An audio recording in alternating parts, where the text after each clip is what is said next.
ఇంత క్రైమ్ చేస్తుంటే మీకు భయం అనిపించలేదా? దేనికి సార్ భయం? ఏం చేస్తారు మీరు? మహా అయితే లైఫ్ వేస్తారు సార్. ఈ కోర్టు కాకపోతే ఇంకో కోర్టు సార్. 100 సెక్షన్లు ఉన్నాయి, 100 ఫిట్టింగ్లు ఉన్నాయి సార్. సార్, ఒక అమ్మాయిని చూడగానే వెంటనే వెళ్ళి రేప్ చేయగలుగుతున్నాం, మీరు వెంటనే శిక్ష చేయగలుగుతున్నారా? అంతెందుకు సార్, మేము తప్పు చేశామని ఒప్పేసుకుంటున్నాం. రేపో ఎల్లుండో 2 రోజుల్లో మీరు మమ్మల్ని ఉరి తీయగలుగుతారా?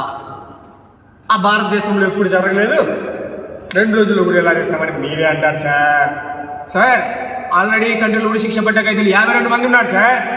ఏ సంక్రాంతికో శివరాత్రికో ఒక్కొక్కడిని వేసుకుంటూ పోతే ఆ టోకన్ నెంబర్ వచ్చేసరికి 25 సార్. ఈలోపు ఎంతమంది దీప్తులు, ఎంతమంది సందేహాలు సార్.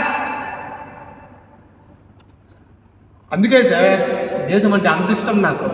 ఈ కంట్రీలో ఉండే ఫ్రీడమ్ ఏ కంట్రీలో ఉందో చెప్పండి సార్ మీరు. మేరా భారత్ మహాన్, I'm proud to be an Indian.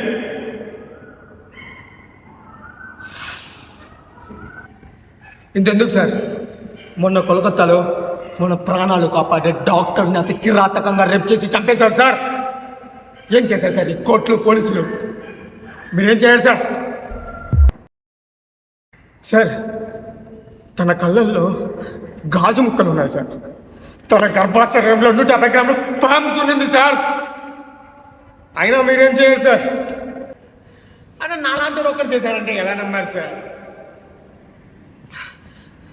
మా వెనక రాజకీయాలంట ఉన్నంత వరకు రేపులు, మర్డర్లు జరుగుతూనే ఉంటాయి సార్. అయినా మీరేం చేయరు సార్. ర్యాలీలు చేయడం, 4 రోజులు న్యూస్ ఛానల్లో రావడం తప్ప ఏం చేస్తారు సార్ మీరు? అలా కళ్ళ గంతలు కొట్టుకొని చూస్తూ ఉండడం తప్ప.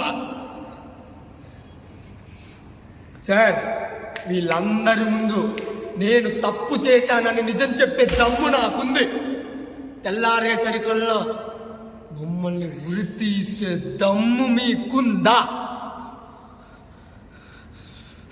క్షణం కూడా బతికే అర్హత లేదు. 24 గంటలు మించకుండా వీళ్ళని ఉరి తీయవలసిందిగా ఆదేశిస్తున్నాను.